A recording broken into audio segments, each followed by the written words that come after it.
Welcome to this Zentangle Quickie. My name is Heather Hartwick Gladden. I'm a certified Zentangle teacher. And today we're going to take a look at the Tangle Quib from Zentangle.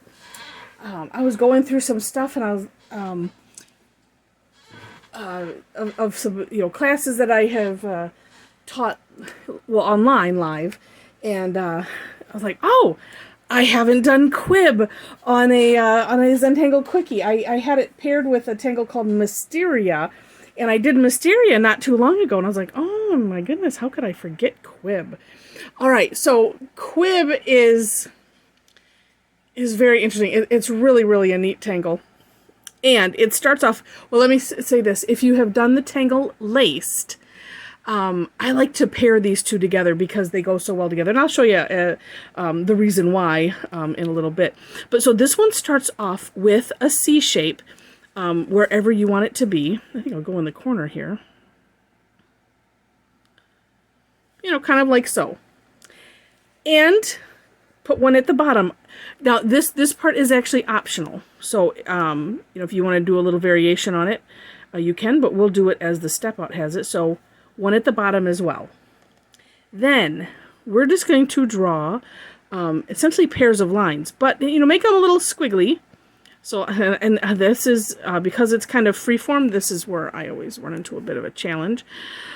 Okay, so, I'm just going to do, and not think. So, a squiggly line.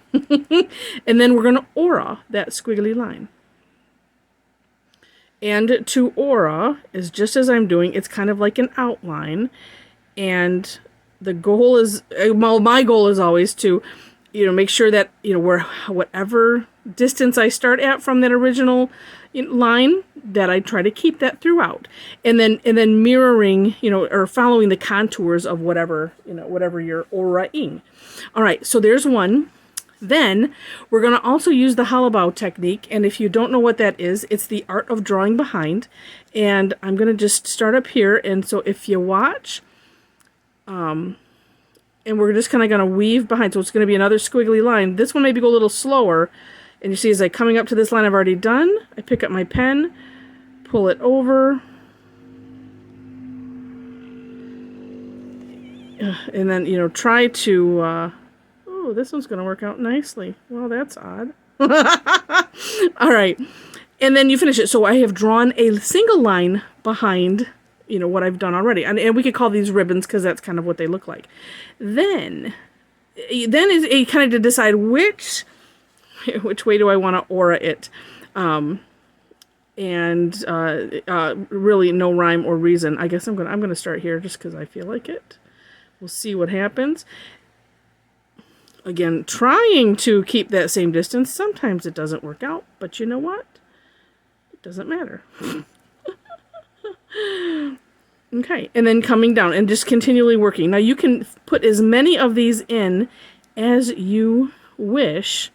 My challenge sometimes is like, okay, I just don't know where to go from here. And I kind of want them all to go, in different ways, and I personally find that just challenging. All right, so I'll just do it. This is me just saying, just don't think about it, just do it. And then, just trying to kind of weave them in, and then at the same time, wanting to make sure, to kind of come down here at the end. And I actually, I'm going to, let's see, if I do it on this side. And then sometimes you do have to kind of take a look, although it's not going to really matter. I could do this one on the outside. Oh, it would be on the inside here. Okay. Sometimes you kind of have to take a look at, okay, if I aura it, on this side, what does that look like throughout? And so sometimes it's kind of, I'll do it like a dry run. That's what I was doing with my pen in my mind. And then just making sure to put, little marks wherever that, if this was a physical ribbon, where that would be. Like so. Now I feel like I do need to balance it out this way, so why not? Let's just do it. And that's going to go under there. Oh, let's kind of go like this. Whoops. Then that's going to end up there. We'll swing it around.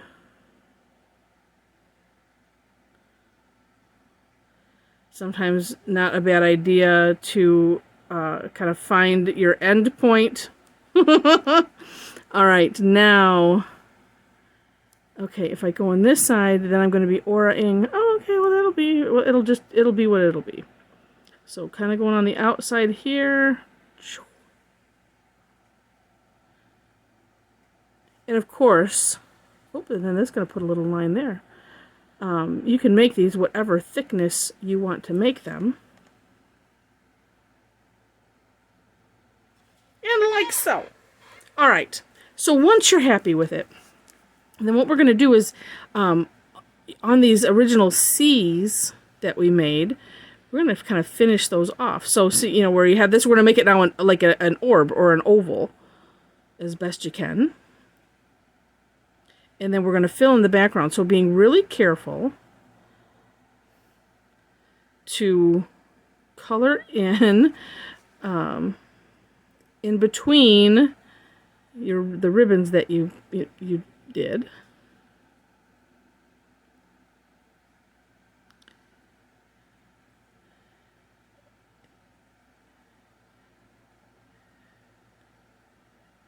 And I think, you know, of course, if need be, you can do, if you need to do some course correction, of course you can.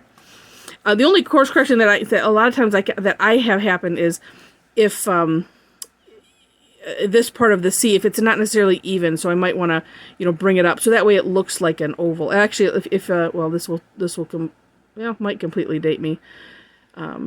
It's like the old Acme holes from Looney Tunes.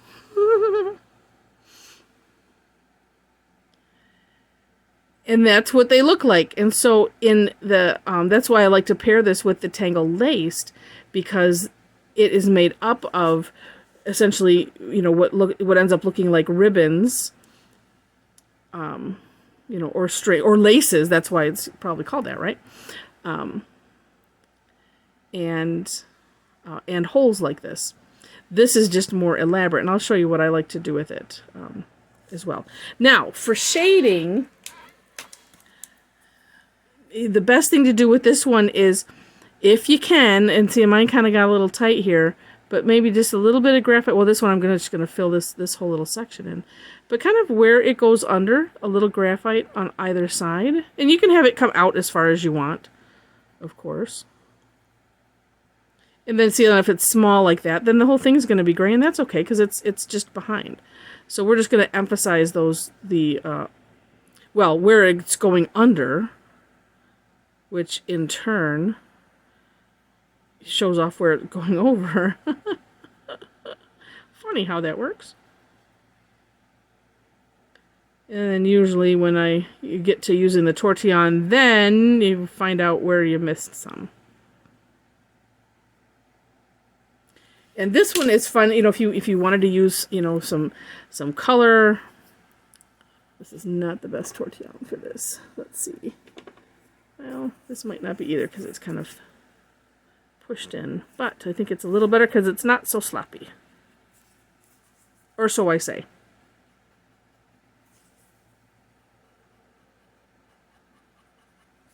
Yeah, it's working a little better. So you see, and I'm just essentially pushing, you know, or pulling the graphite down. There's not enough room on mine. Oh, and see, I see right there where I missed one. There's just not enough room to, you know, do little circles or anything like that. So I just want to have some gradient and have it softened a bit. And so that's what we're doing.